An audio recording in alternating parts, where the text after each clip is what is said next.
Um abraço para você, boa tarde, que hoje seja o primeiro dos melhores dias da sua vida. Hoje nós vamos tabelar com uma figura muito importante na história do futebol de Goiás.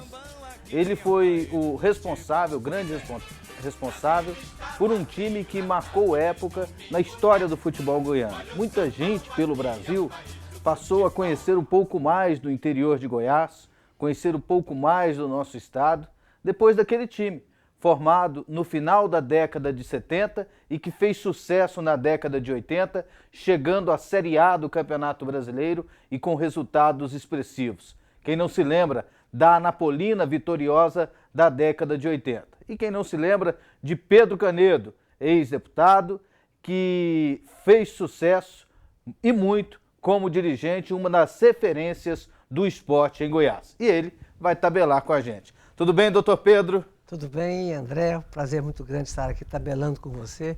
Meus cumprimentos a todas as telespectadoras, telespectadores do seu importante e querido programa. Quem já te conhece precisa saber mais. E quem não conhece precisa saber a história de Pedro Canedo e o que o senhor fez pelo esporte e as coisas que o senhor presenciou no mundo do futebol e que ainda pode presenciar, né? Hoje não está como um dirigente de futebol, mas pode voltar a ser, né? Doutor Pedro, o senhor nasceu onde? Eu nasci em Anápolis, nossa querida Anápolis. Os pais são de onde? Meus pais são de Minas, do sul de Minas, mas radicados em Morrinhos. Depois mudaram-se para Anápolis, onde os 4 filhos, meus irmãos e eu nascemos. Seu pai, o nome? Jefferson Canedo. Jefferson Canedo. Qual era a profissão dele? Meu pai era lavrador, depois ele mudou-se para Anápolis, foi trabalhar numa máquina de arroz, depois montou um pequeno comércio, melhorou um pouco esse comércio, virou um comércio de secos e molhados. Foi eleito vereador por 16 anos na cidade de Anápolis. Posteriormente, comprou uma pequena terra, montou uma fazenda, formou uma fazenda e veio a falecer em 1999. Um empreendedor, hein? Um batalhador, né? Começou como lavrador e cresceu, né? Sim, é verdade que quando ele foi para Anápolis, ele, de muito fácil relacionamento, conheceu muitas pessoas boas da cidade. A cidade de Anápolis é uma cidade hospitaleira que recebe muito bem aqueles que chegam lá. E teve a ajuda de pessoas queridas. Eu gostaria de citar o João Bezzi, que é meu segundo pai, também falecido, que também o ajudou muito e, consequentemente, meu pai foi uma pessoa, eu considero, vitoriosa. Mas mais importante na vida dele, que ele considera que ele foi vereador por 16 anos, 4 mandatos, à época que não havia remuneração, aquilo era um sacerdócio mesmo, e vários anapolinos, goianos e brasileiros foram vereadores naqueles anos, né, de até 1974, em que os vereadores não tinham subsídio, não. E sua mãe?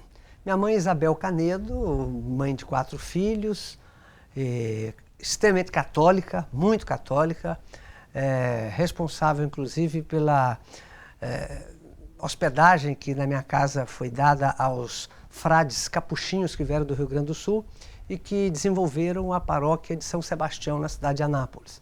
Minha mãe, inclusive, me convenceu e eu fui para um seminário durante um pequeno período, porque lá o reitor do seminário percebeu que eu não tinha vocação para ser padre e eu acabei não atendendo uma satisfação que a minha mãe sempre quis que eu fosse padre. Mas minha mãe foi católica, também falecida em 1983, muito nova, com 60 anos de idade, mas uma pessoa que realmente marcou muito. Dona Beca era conhecida lá, pessoa extremamente caridosa, muito generosa mesmo, e que criou, além dos 4 filhos, criou mais 6 pessoas. Depois que nós crescemos, minha mãe ainda criou mais 6 pessoas, pegando essas crianças ainda, e graças a Deus essas pessoas hoje estão bem-sucedidas também. Como é que foi a sua infância? Minha infância foi muito boa, a infância dentro da cidade de Anápolis, com férias em Morrinhos, onde moravam meus avós. Uma infância muito boa, estudando e e sempre brincando. Com 11 anos de idade eu já tinha um time de futebol, chamava o time do Pedrinho, montei esse time.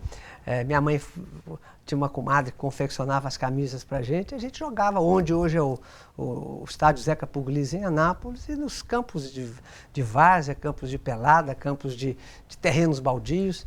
E foi a infância até que eu realmente dedicava aos estudos. Aos 16 anos, aos 17 anos eu fui para o Rio de Janeiro. Meu irmão, que fez uma matrícula intempestiva para mim, sem me falar, eu trabalhava no Bradesco, né? Antes de trabalhar no Bradesco, eu tinha sido engraxate, vendedor dos doces que a minha mãe fazia, e eu vendia esses doces. Fui auxiliar estudava, protético. trabalhava... Com 14 anos eu entrei no Bradesco, né? Com 17 anos, quase 17 anos, eu deixei para ir para o Rio de Janeiro prestar vestibular. Eu fui tudo no Bradesco. Eu comecei como contínuo, primeiro como... contínuo, né? Lavava banheiro, lavava o banco, e depois eu passei a ser...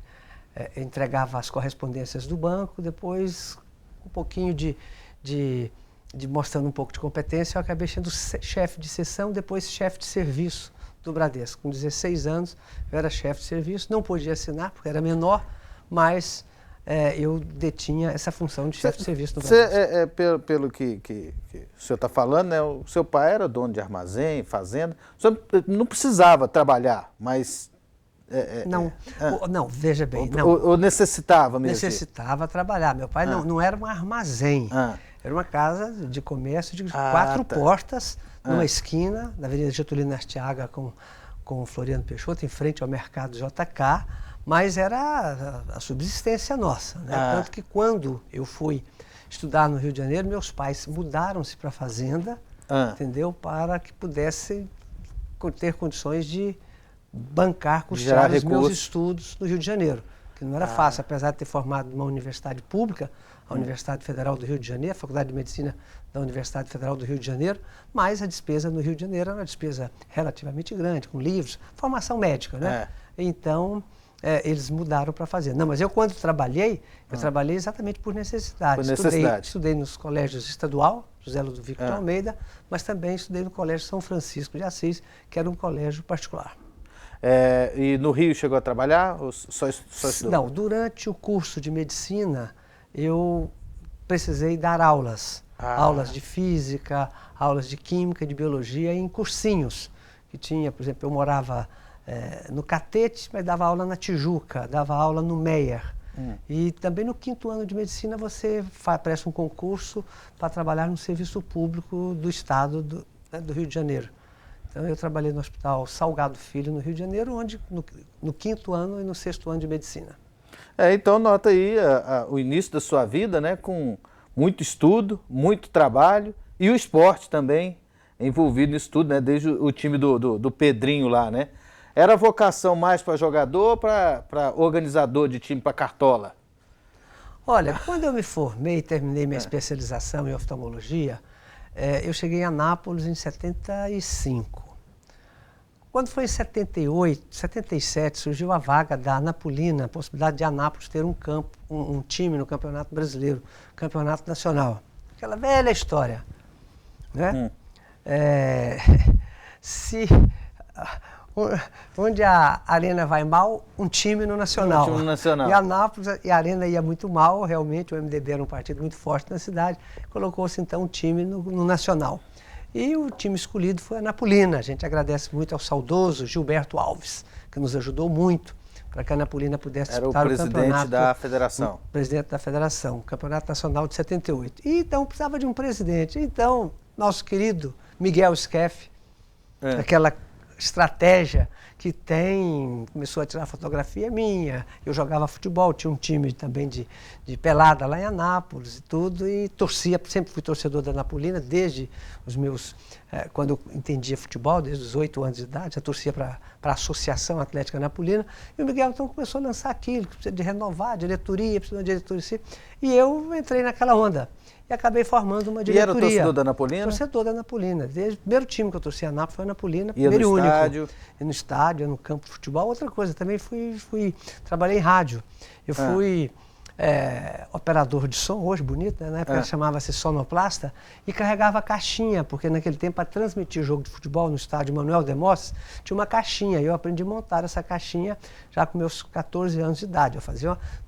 Era banco e também fazia essa boquinha, esse bico fazia na Rádio Imprensa de Anápolis, com Bernardino Fernandes, Antônio Afonso, e montava a caixinha. Quando eles chegavam lá, estava tudo pronto para eles transmitirem o jogo. De vez em quando furava alguma coisa, arrebentava um fio, porque era fio para todo lado.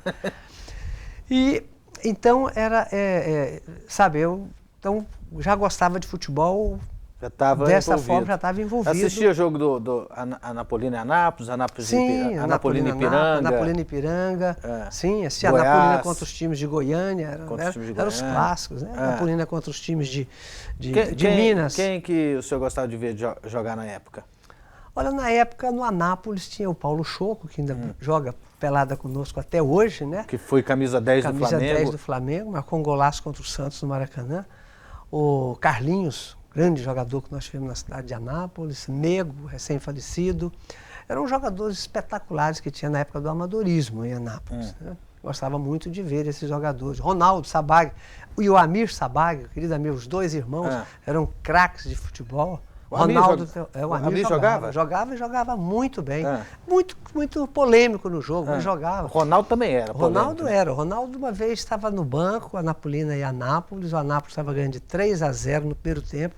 O Ronaldo com o pé engessado, tirou o gesso no intervalo do jogo, entrou e fez 3 gols e terminou o jogo 3-3. Depois voltou, foi para o hospital, foi colocado o gesso, ficou mais 15 dias. Nessa história, então foi desse jeito. Isso. E o Amir Sabag tinha uma característica. Os gols do Amir Sabag, ele perdia gols porque às vezes ele não conseguia colocar a bola entre a risca do gol e a rede. Ele não gostava de marcar gol, de balançar a rede, não. Ele gostava de marcar o gol assim, de ironizar e de humilhar o adversário. Só colocar a bola para a bola não chegar na rede.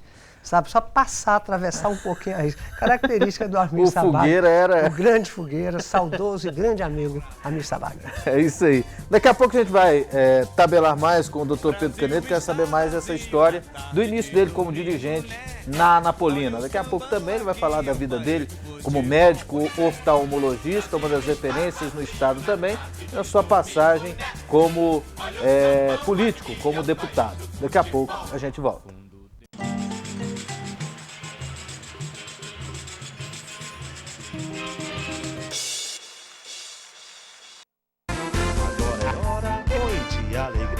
Oi. Produtos de limpeza é 3A, concorrência não tá com nada. Oi. Venha agora pra 3A. Vem pra cá você, venha conferir nossos preços, venha conferir nossos produtos. Temos tintas, temos produtos de higiene e temos produtos da área de embalagem. Venha pra cá você, Avenida Perimetral Norte. 3A, o melhor que há.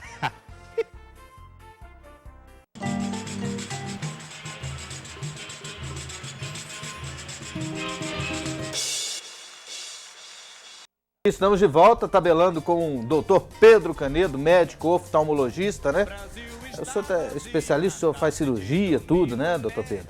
Faço. Eu sou oftalmologista, eu só faço câmara anterior. Córnea, catarata, cirurgias de glaucoma, estrabismo, ou seja, só câmara anterior. Câmara posterior, retina, vítreo, aí eu encaminho para o retinólogo especialista na área. A oftalmologia hoje já é uma especialidade, hoje não há muito tempo, que já tem a subespecialidade. Você não pode ser oftalmologista geral, querer fazer tudo, não. Você tem que se especializar em uma área da oftalmologia. Sabe, meu filho, por exemplo, Pedro Paulo, que é oftalmologista, também é essa área. Já minha filha Ana Laura, que é oftalmologista, especializou-se em córnea e só trabalha praticamente com córnea, só transplante de córnea, cirurgias de laser para refrativas, né, para tirar os óculos dos pacientes que não querem usar mais óculos. Quer dizer, então hoje a oftalmologia é assim. Eu trabalho também só com câmara anterior. O jogador de futebol, treinador, árbitro, cuida bem da visão? Cuidam sim. Eu atendi e atendo muitos árbitros, tanto árbitros como os auxiliares, atendo. E jogadores de futebol também, hoje em dia, desde a época que eu era dirigente, nós sempre submetíamos os nossos atletas aos exames. Pela facilidade que tinha comigo, mas nossos atletas também sempre eram cuidados nessa parte, na parte médica toda e oftalmologia também. Mas eu concordo com você que ainda falta alguma coisa. Só para aprofundar um pouquinho, o Dr. Durval Carvalho, aqui em Goiânia, do CBCO, tem um projeto, montou um projeto junto com o Paulinho Gonçalves, montou um projeto de desenvolver a musculatura ocular dos atletas. Nós levamos esse projeto, eu tive a oportunidade, pelo relacionamento bom que eu tinha na CBF, de levá-lo ao Dr. Marco Antônio Teixeira, então secretário-geral da CBF, onde ele apresentou esse projeto, um projeto espetacular. Da visão periférica? Da visão periférica, exatamente. É o atleta que recebe a bola. Isso poderia para qualquer esporte, qualquer modalidade esportiva. Ele recebe a bola e já faz uma movimentação que ele já sabe o que ele... Quer dizer, que já traz para ele uma condição dele ver o campo todo, ver um lateral que está avançando, ver um jogador que está em melhor situação. Para isso ele teria que fazer um exercício. Da mesma forma que faz exercício para as pernas, para o corpo, faria também para os músculos dos olhos, a musculatura extrínseca dos olhos, que é essa que movimenta para cá, para cima, oblíquo. Então isso, infelizmente, não foi assim aceito, não foi, sabe, não levou, achavam que era uma coisa que não deram a devida importância a isso. Mas é um projeto espetacular, feito por excelentes profissionais do naipe do Paulinho e do oftalmologista Durval Carvalho. Eu fico imaginando assim, a pessoa ter algum defeito na visão, é normal ter miopia ou ter algum outro problema. Mas no caso do atleta, do árbitro de futebol, não tem jeito de usar óculos. Sim, mas... Pode usar uma lente? Pode usar uma lente, mas... O que o senhor, já, por exemplo, o senhor, às vezes como dirigente até da Napolina, diagnosticou um jogador que tem um problema visual. O que faz? Bom, nós tivemos vários jogadores que eu adaptei lentes de contato nesses atletas. Inclusive lentes de contatos rígidas. Em alguns atletas foi necessário, até goleiro foi necessário. Mas a gente não ia, na época não tinha um laser ainda para fazer a cirurgia refrativa, então a gente colocava lentes de contato. Não tive nenhum goleiro que precisasse de lente de contato rígida, que é muito mais difícil, elas caem com facilidade. As gelatinosas não saem, muito difícil sair dos olhos. Então, esses jogadores que tinham deficiência, a gente adaptava lentes de contato. Algum nome assim? Não. Não, um jogador assim, que eu me lembre, não. Matheus, o meio campista, jogou no Atlético, inclusive, um dos grandes jogadores daquele time famoso da Napolina, de 82, de 81, 82. O Matheus tinha uma deficiência visual.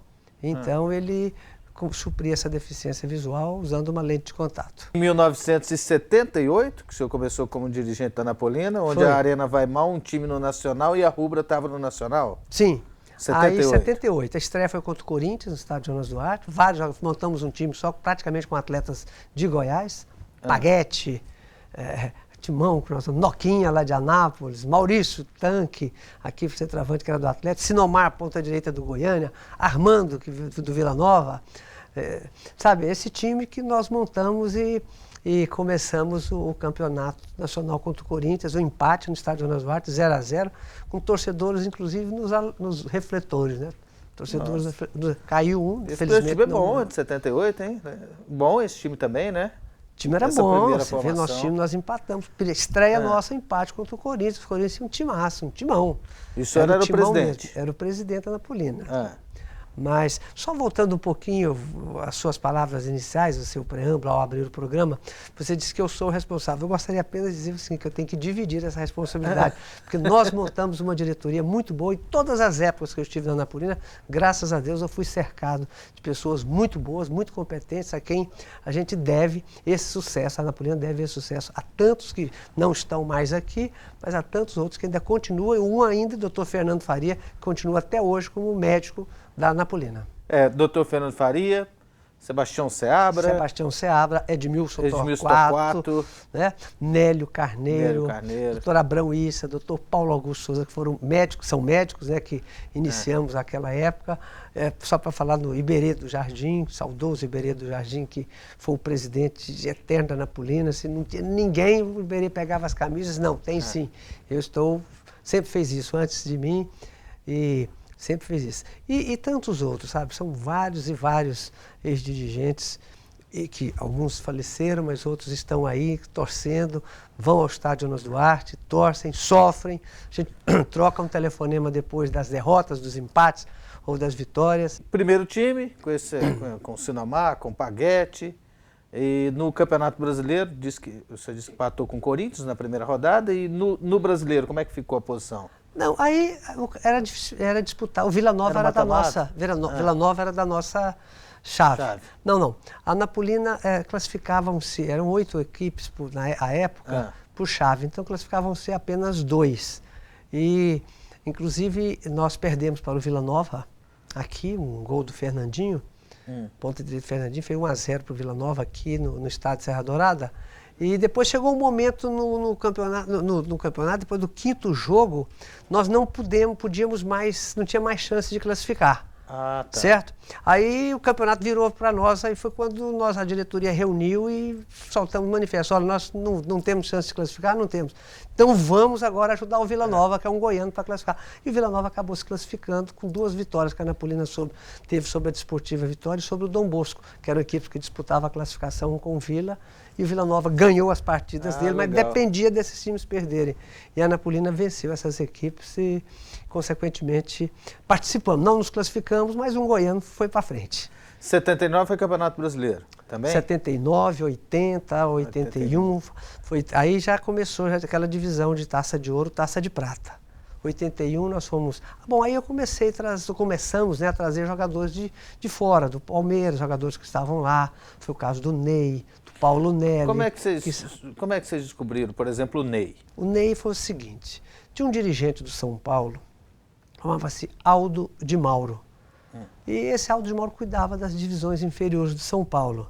E nós tivemos um relacionamento, fomos apresentados através do José Nogueira, que era um empresário de futebol que veio trabalhar no Rio Verde. Eu levei ele para a Anapolina e ele falou, eu tenho um relacionamento em São Paulo. Fomos assistir a Copa São Paulo de Juniores, isso em 79, e lá nós vimos alguns jogadores bons, o Rodrigues, nós vimos. E aí o seu Aldo, fui com o seu Aldo, daquele time do Palmeiras que jogou apenas o Rodrigues, que pôde vir. Mas o seu Aldo falou, mas eu tenho um monte de atletas aí que eu vou falar para o senhor, doutor. Só não joga no Palmeiras porque aqui é difícil. Mas tem um tal de Ney aí que o senhor vai ver. Aí foi quando nós já trouxemos o Ney, sem ver. Ele falou, não, o senhor falar, veio o Sidney, veio o Ney, depois veio o Paulinho. Paulinho era desse tamanho assim, foi do Palmeiras, mas jogava num time do Unibanco, lá no futebol de salão. Então o Aldo falou, vai lá, está lá na minha sala. Cheguei lá e falei, moça, já viu um jogador de futebol aqui, chegou aqui, entrou aqui agora? Ele falou, não, agora não entrou ninguém aqui não. Eu falei, seu Aldo, não tem jogador lá? Não tem, o Paulinho está lá, você só tem ele lá. Eu falei, não, lá só tem um jogador desse tamanho, um rapaz, um jovem desse tamanho, não é ele. Ela falou, você que é o Paulinho? Sou eu. Era o Paulo Nelly, estava com 10 quilos a mais do peso normal. Bora, seu Aldo falou que era bom, trouxemos o Paulo Nelly, esse cracaço, né? Essa figura, depois chegou, treinou, a força de... Veio um gordinho, Paulo Nelly, aí o Ney mancando. Ney, pois é, mas Paulo Nelly em um mês estava em forma, entendeu? E um dos zagueiros mais clássicos, mais batia, mas um dos zagueiros mais clássicos, com noção de posicionamento, de passe, de cabeça, então um cracaço.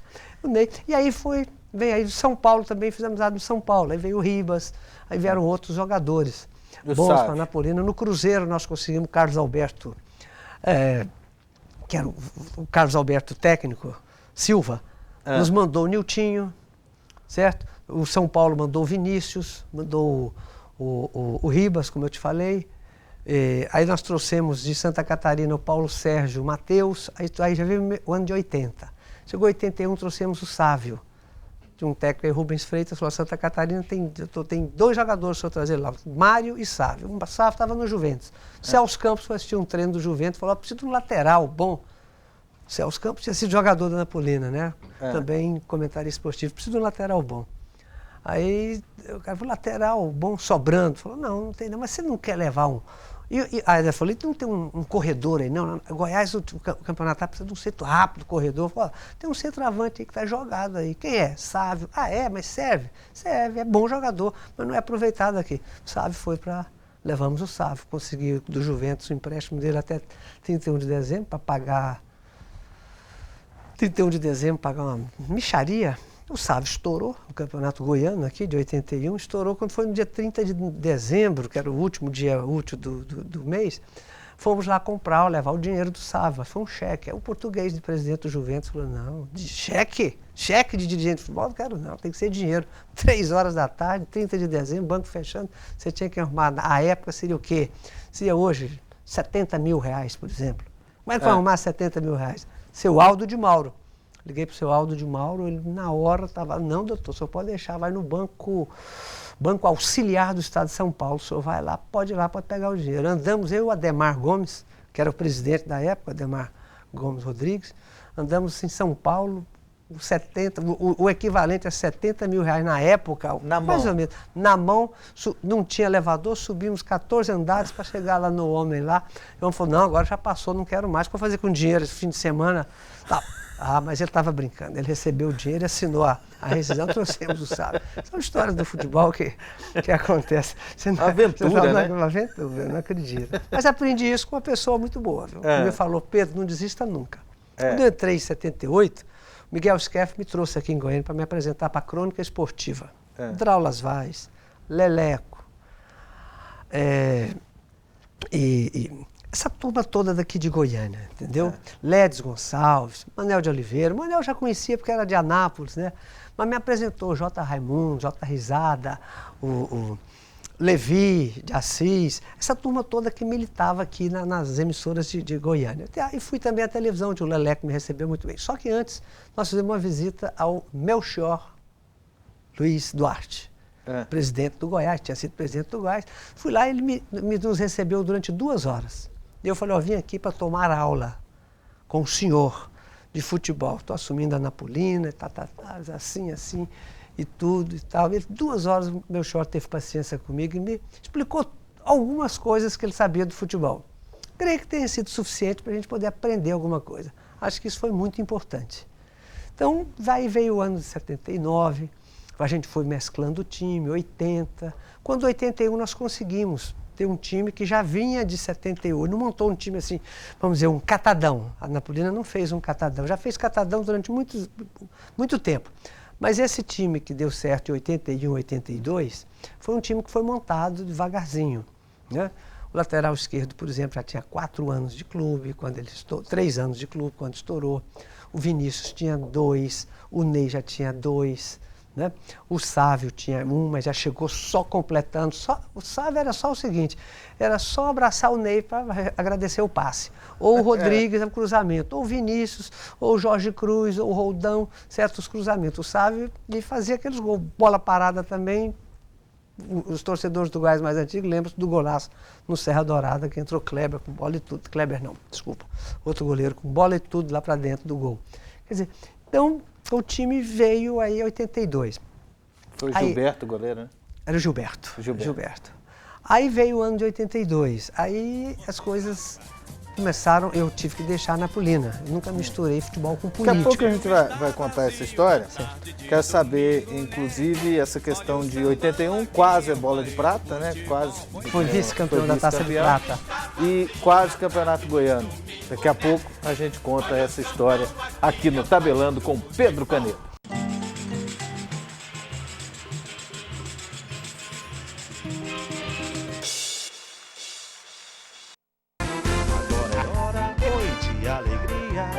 Produtos de limpeza é 3A, concorrência não tá com nada. Venha agora pra 3A.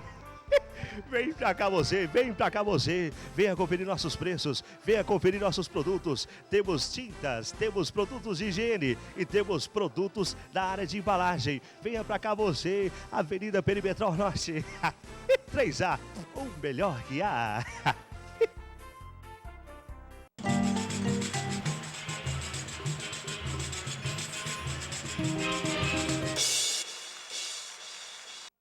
É isso aí, estamos de volta tabelando com Pedro Canedo, médico oftalmologista, político, dirigente de futebol, e está contando aqui a história da Anapolina, nessa época de ouro, né? Foi 1981, né, que foi vista a bola de prata? Sim. 81, né? 1981, nós disputamos o campeonato. Primeiro foi a Taça de Prata, no primeiro semestre, né? Janeiro, fevereiro, março de 81, e depois veio o Campeonato Goiano. A bola de prata, ela equivalia a uma Série B. Série B. Tinha Série taça, B. Na época chamava Taça de Ouro e Taça de Prata. Taça de Ouro e Taça de Prata. E a Anapolina chegou na final. Sim, chegou na final. Nós disputamos a final com o Guarani. Na semifinal com o Bahia. Nós desclassificamos o Bahia e fomos disputar com o Guarani 2 partidas. Como é que foi esse contra o Bahia? Contra o Bahia, o jogo nosso aqui lá empatou e aqui nós ganhamos de 2-0. Gol do Esquerdinha, golaço do Esquerdinha e outro do Rodrigues. E no jogo de lá empatou, no jogo de volta. E fomos para disputar com o Guarani pelo jogo em casa. A Anapolina jogou desfalcada de 5 jogadores que perdeu nessa semifinal. Então, o Guarani fez 3-0 no primeiro tempo, nós fez 3-0 no primeiro tempo, fizemos 3-2 no segundo tempo, estávamos, atacando e para empatar o jogo e tudo, quando teve uma falta do meio de campo, o Miranda, jogador do Guarani, chutou uma bola de ser meio que despretensiosa, a bola foi tão fácil que o Nilson, goleiro, foi pegar a bola. No que ele foi pegar a bola, escapou dele e entrou debaixo das pernas dele. Nossa. Então foi o 4-2, foi tudo bem. Mas nada, o Nilson já tinha feito defesaços e foi o responsável pela Anapolina chegar nas finais do campeonato da Taça de Prata.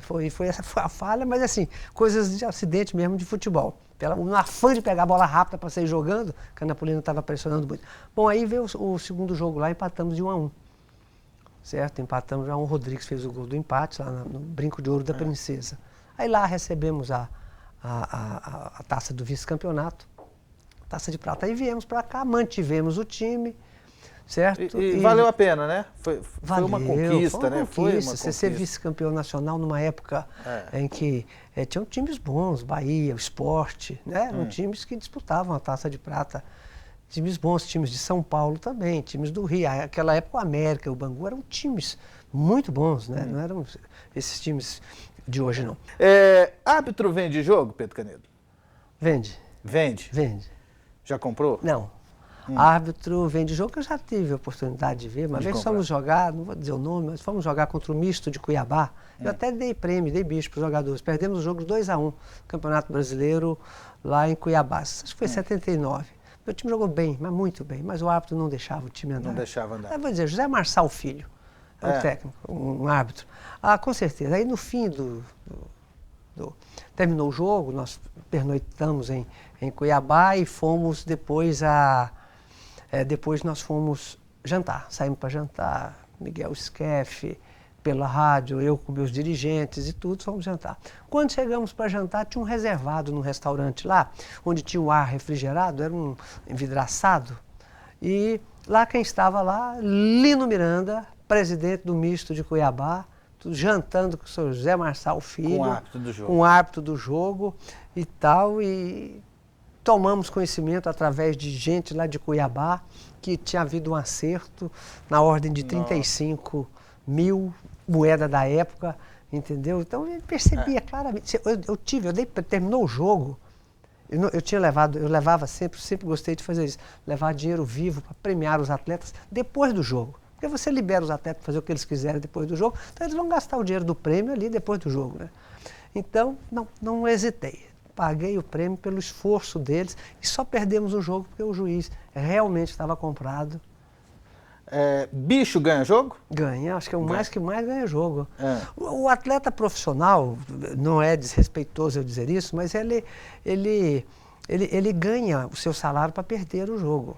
Seu salário ele pode perder todos os jogos que o salário dele ele vai ganhar, certo? Não é que ele ganha para perder, mas ele perdendo ele ganha seu salário. Agora, garantido. Se ganhar, ele tem um prêmio, então você tem que estimulá-lo. Isso já vem, não adianta achar que isso seja um vício como uma droga, não, isso é necessário, eu acho que sim. Eu sempre trabalhei dessa forma, até em 2004, quando foi o último ano que eu dirigi a Anapolina, eu trabalhei dessa forma, eu levava sempre o dinheiro vivo para pagar os atletas depois do jogo. Eu acho que isso era o interessante. O salário está garantido. Atrasava os pagamentos? Atrasava sim.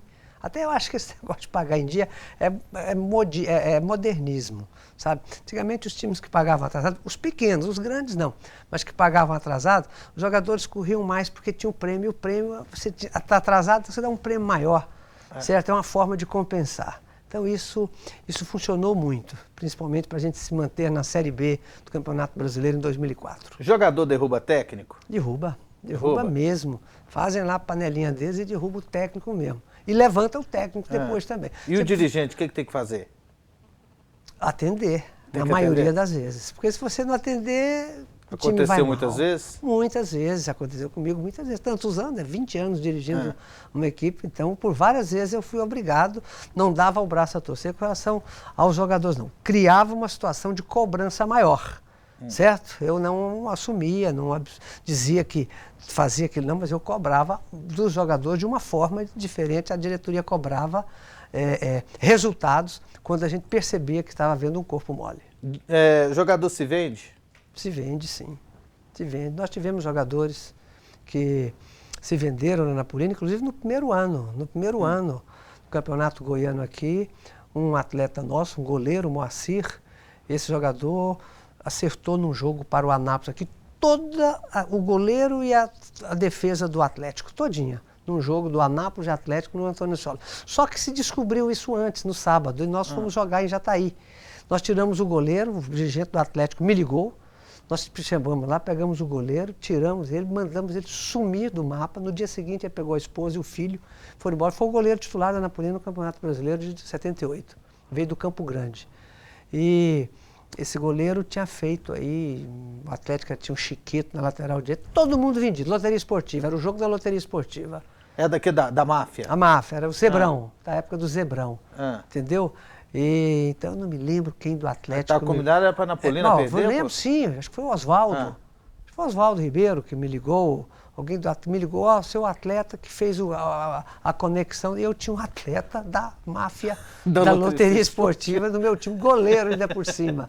Quer dizer, perigo, hein? Mas já, enfim, então tem esse caso verídico. E assim tem outros casos também. Já teve oferta de comprar jogador? Não, já teve oferta até pra gente de comprar jogador. Já teve oferta de gente querendo que a gente comprasse jogadores. Existe uma história famosa do Caxias? O que é aquela história?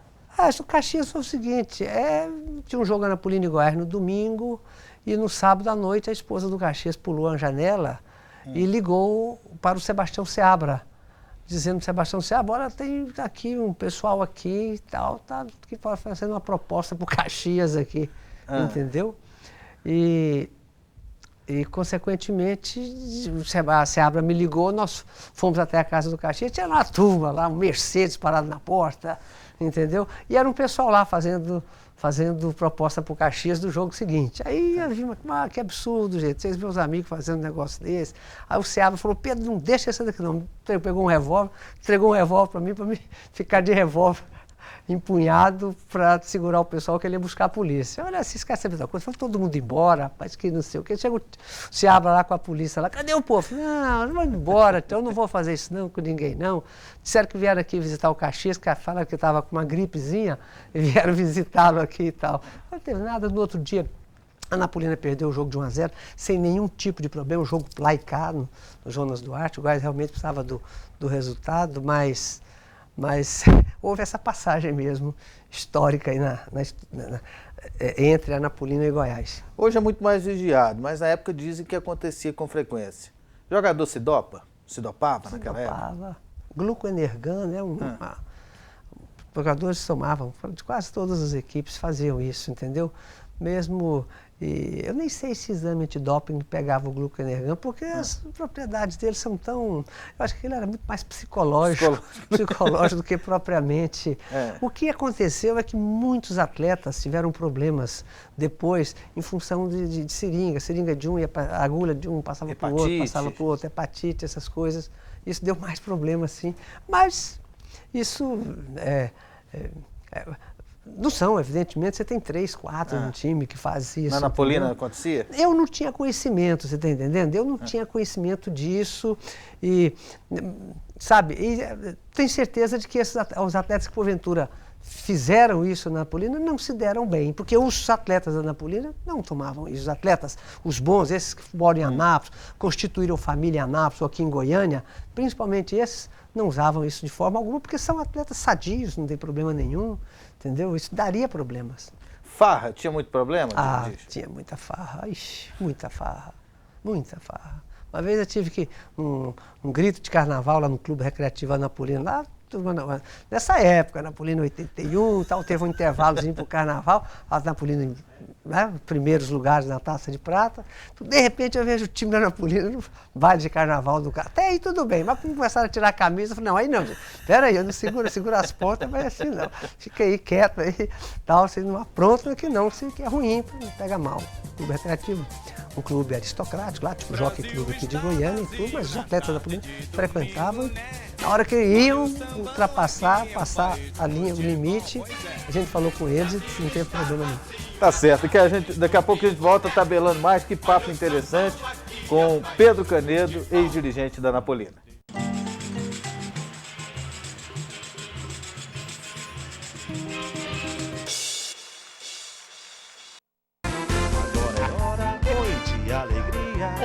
Produtos de limpeza é 3A, concorrência não tá com nada. Venha agora pra 3A.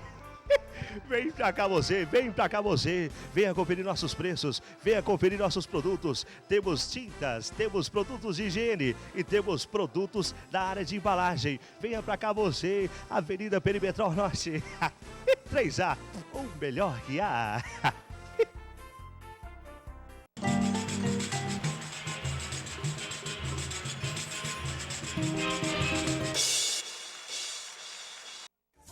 É isso aí, estamos de volta tabelando com Pedro Canedo. Daqui a pouco eu quero saber essa história do campeonato de 81. O que vocês colocaram o Osmar Lima para jogar? Daqui a pouco essa revelação sua aqui no nosso programa. Antes, sobre a sua passagem como político, né, como deputado, foi um mandato estadual, né? 3 federal, né? 3 inclusive federal. Um constituinte. Sim, eu sou constituinte de 88. Parou com política, continua? Não, eu parei durante um certo tempo. A última eleição que eu disputei foi em 2006 para deputado federal e depois não disputei em 2008 para prefeito, eleição municipal, 2010 também não, 2012 também não, agora 2014 eu pretendo disputar pelo meu partido, Partido Progressista, um mandato de deputado estadual. Qual mundo é mais difícil, o do futebol ou da política? É mais complicado? Ambos são complicados, mas ambos são extremamente compensadores do ponto de vista de satisfação pessoal. Futebol me deu muitas tristezas, mas muitas alegrias, muito mais alegrias. Cada vitória é maravilhosa. O conhecimento, o relacionamento, essa aí vem a grande diferença. O relacionamento que você faz no futebol, ele é muito mais forte, muito mais consistente do que o relacionamento político.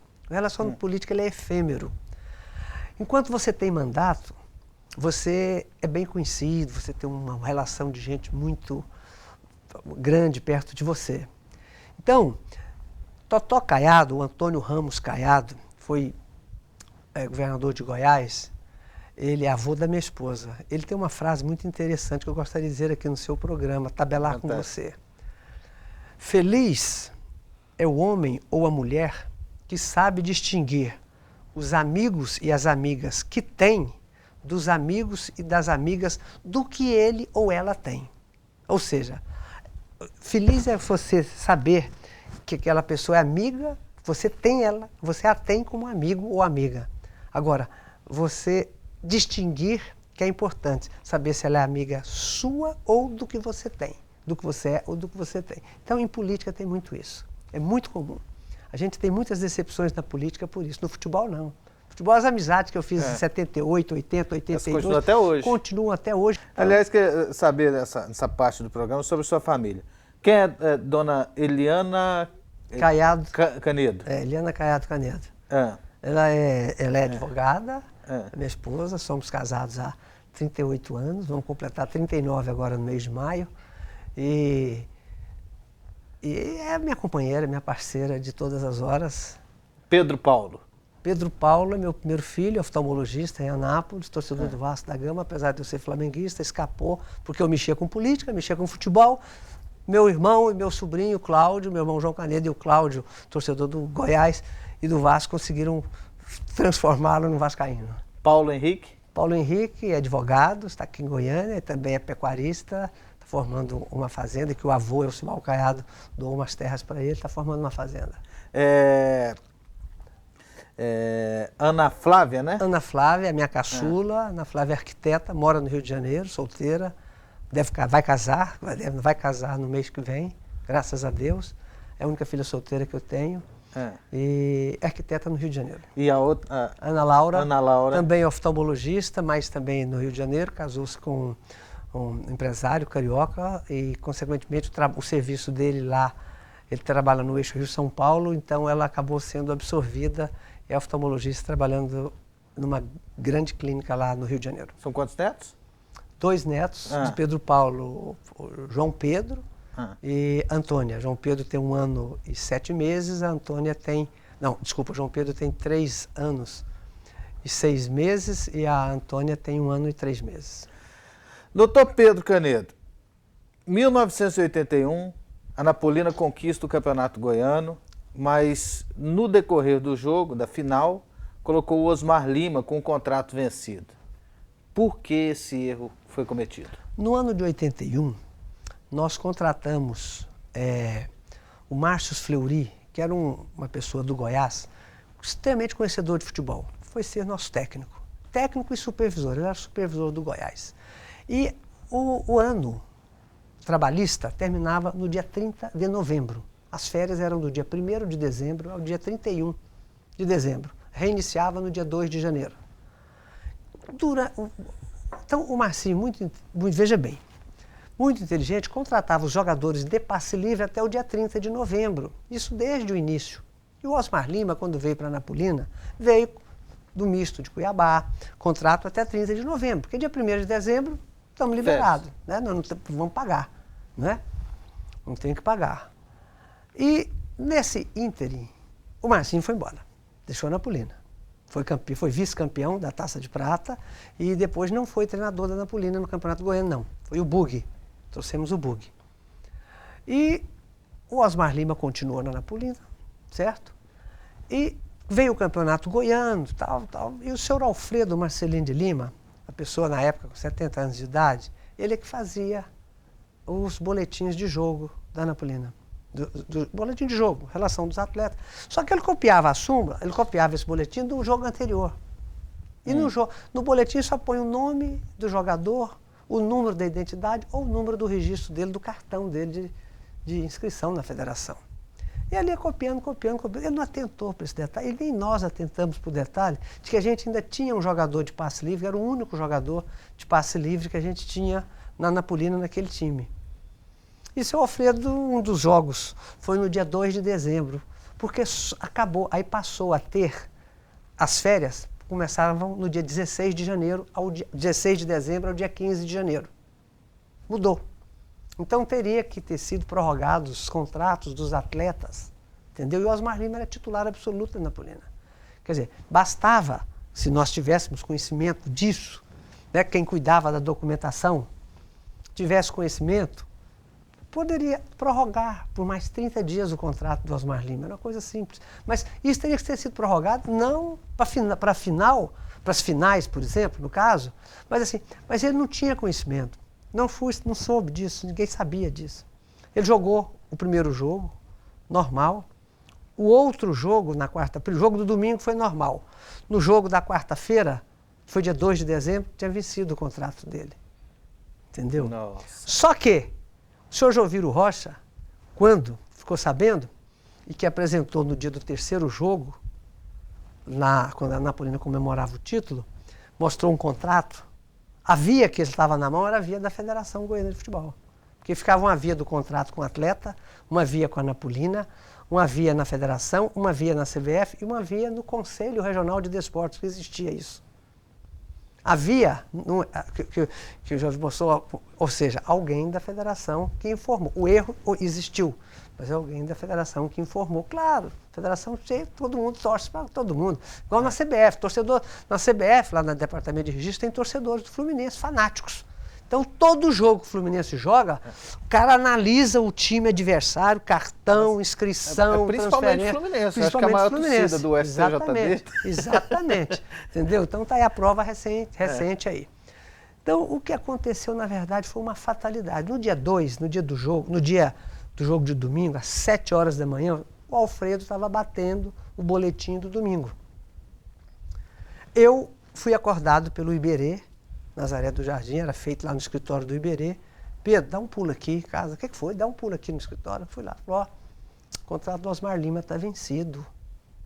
Não brinca, está vencido, está vencido. Não, nós precisamos dele demais hoje. Não, o problema não é o jogo de hoje. O problema é o jogo de quarta-feira. Ele já jogou com o contrato vencido. Aí foi um Deus nos acuda. Às 8 horas eu estava com a diretoria da Anapolina toda reunida para tal. Aí pegamos o Osmar Lima, mandamos o Osmar para Porto Alegre, inventamos que ele estava, entendeu? Então, que houve o erro da Anapolina? Houve um erro mesmo, um cochilo de quem mexia com a documentação. Eu assumi, porque eu sou o presidente, eu tinha que ter responsabilidade sobre aquilo, né? E tentamos, mas, de qualquer forma, perdemos no tapetão, certo? O que realmente aconteceu foi isso, nada mais do que isso. Como que o Goiás tomou conhecimento realmente, porque foi avisado, orientado por um funcionário da federação, que eu tenho certeza que não foi. Perdeu o título por causa disso, é justo ou injusto? Olha, vou dizer para você uma coisa, lei é para ser cumprida, legislação é legislação. O erro, pois talvez não tivesse acontecido se não fosse feita a pressão que o Goiás, com toda a força que tinha na federação, fez para que os 3 jogos das finais fossem feitos no Serra Dourada. Diferente do que existe hoje. Ou seja, veja, por exemplo, a época, os 3 jogos foram feitos. O jogo, primeiro turno em Jonas Duarte, segundo turno Serra Dourada, aí chegou a final, Anapolina e Goiás. Tudo bem, o Goiás campeão do segundo turno, a Anapolina campeão do primeiro turno. Tudo bem. 3 jogos. 3 jogos. Por que no Serra Dourada? Não se fez um jogo lá. E a Anapolina tinha. Tudo bem que a final pudesse ser no Serra Dourada. Tem problema. Um jogo lá, outro no Serra Dourada e a final e o último jogo no Serra Dourada. Se precisasse do terceiro jogo, porque se um time ganhasse os 2 jogos, né, não precisava do terceiro jogo. Até aí, mas agora mudou o regulamento na época, criou-se essa figura no regulamento dos 3 jogos serem aqui. E mesmo assim a Anapolina ganhou o título dentro de campo? Não, porque aí também disse que o empate... A Anapolina tinha 12 pontos à frente do Goiás nos 2 turnos. Então, jogaríamos pelo empate. O regulamento era omisso, mas não falava que tinha que ser, o título ia ser decidido nas 3 partidas, nos resultados das 3 partidas. Não dizia nada. Então, a Anapolina jogaria por 2 empates, ou 3 empates, vamos assim dizer. Certo? Tudo bem, não. Mas aí o Goiás fez, e nós empatamos os 3 jogos, né? Mais um jogo. Esse jogo que o Osmar Lima jogou, a Anapolina perdeu o ponto que ela ganhou no empate, esse ponto, consequentemente, reverteu para o Goiás. Por isso é que se fala que ganhou no tapetão. É isso aí. Aí nós não concordamos, veio a Taça de Ouro no ano seguinte, nós fomos disputar a Taça de Ouro, né, porque fomos vice-campeões. Eu mandei fazer uma estrelinha na camisa da Anapolina como sendo campeã goiana de fato, dentro de campo. Deus sabe o que faz. O Goiás foi eliminado da primeira fase do Campeonato Goiano com um tal de Calazans que entrou no vestiário do Goiás e Gama, lá em Brasília. Se o Goiás ganhasse o jogo, ele classificava para a fase seguinte, o brasileiro. Mas se o Goiás não ganhasse o jogo, e o Calazans comprou os jogadores errados lá do Gama, os jogadores não foram escalados e o Gama ganhou o jogo lá. Então, acho que, sabe, o castigo veio, a Anapolina continuou. E foi 8º no Brasileiro. Tá brasileiro, jogou com o Fluminense, com São Paulo, com o Cruzeiro, ganhou dessas equipes todas. O Cruzeiro, aliás, nós desclassificamos o Cruzeiro no Mineirão. Né? Nós ganhamos do Cruzeiro no Mineirão. Foi em 82, a Anapolina foi desclassificada pelo São Paulo. Ganhamos de 3-1 aqui e perdemos de 4-1 em São Paulo. Quando o administrador do Morumbi, o senhor Gino, ex-jogador Gino, na hora que a Anapolina estava trocando de roupa, apagou a luz do vestiário, quer dizer, nós entramos em campo, trocamos de roupa com uma luz de vela em pleno Morumbi. Eles alegam foi porque aqui em Anápolis o time foi hostilizado. Não foi nada, soltaram uma bomba no vestiário, os jogadores de São Paulo tiveram que fazer o aquecimento junto da torcida, na porta do vestiário, que você conhece. Como faz? É torcedor, graças a Deus isso hoje continua, mas pelo menos a torcida já ninguém mais faz isso. Mas na época, 2 torcedores da Anapolina, infelizmente, jogaram uma bomba dentro do vestiário, uma bombinha caseira dentro do vestiário. Os jogadores tiveram que fazer o aquecimento fora. Aí vingaram da gente no Morumbi. Faz parte do futebol, não é só dentro de campo, né? Tem esses bastidores também que acabam influenciando. Pedro Canedo, você é feliz? Graças a Deus, sou muito feliz, não somente com a saúde que tenho, com a família que tenho, mas sou muito feliz pelo que eu já fiz, pelo que eu faço, pelo que acho que ainda posso fazer. Mas a minha felicidade também ela é aumentada pelo amplo e grande patrimônio de relacionamento que eu fiz fiz e faço durante a minha vida. Todos os dias eu ganho um amigo. Atendo minhas consultas, acabo ganhando amigos e amigas, atendendo meus pacientes. E fico muito feliz de ainda ser lembrado por você, André, para me convidar para vir ao seu programa. Isso me traz uma felicidade muito grande. Então não tenho motivo nenhum, não tenho nenhuma frustração por não ter ganho título de futebol, nada disso. Eu acho que eu fiz o que pude, o que não pude, fiz o máximo, dou o máximo de mim, todas as minhas ações e, consequentemente, eu repito para você, sou uma pessoa extremamente feliz, despida de patrimônio, não fiz patrimônio na minha vida, o que eu tenho é para a gente mesmo, para a gente viver aqui na Terra e sou feliz porque Deus me permite ter saúde, ter amizade, ter uma família muito querida e que também é muito feliz e que também é muito querida. Graças a Deus, meus filhos, minha mulher, eu, meus irmãos, não temos nenhum inimigo sequer. Não fizemos durante a nossa vida nenhum inimigo. Temos sim adversários, tanto na política como no futebol, e eu não sou unânime, né? Tem alguma pessoa que, porventura, eu sei que não gosta de mim, eu não conheço, mas é isso aí. A vida é feita para que a gente possa, tente viver da maneira que você seja autêntico, sincero, e se hoje eu cometi alguma sinceridade ou se eu me excedi, eu apenas disse a verdade que está dentro de mim, eu não me omitiria de forma alguma de te responder o que você me perguntou. Ok, eu fiquei muito feliz com sua presença, doutor, foi um prazer. Prazer é todo meu, André. O senhor faz muita falta no futebol. Obrigado. Dirigentes como Pedro Canedo fazem muita falta no futebol. É isso aí, tabelamos com Pedro Canedo aqui na PUC TV e na semana que vem, outro convidado especial. Campos de terra e grama, Brasil só é futebol. 90 minutos de emoção e alegria. Esqueça a casa e o trabalho, a vida fica lá fora e tudo fica lá fora. Inferno fica lá fora. As dores